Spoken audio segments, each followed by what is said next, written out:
Hoje, no Evangelho do dia 20, nós temos a continuação do Evangelho de ontem, o capítulo 17 de São João, a oração sacerdotal de Jesus.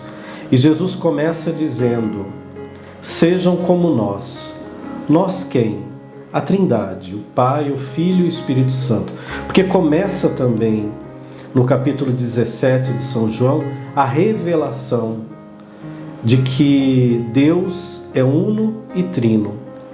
Quando ele pede para que sejamos como eles, ou seja, o Pai, o Filho e o Espírito Santo, Jesus está nos pedindo a unidade, mesmo em meio à diversidade, que possamos buscar essa unidade, que sejamos uma comunidade unida, apesar das diferenças.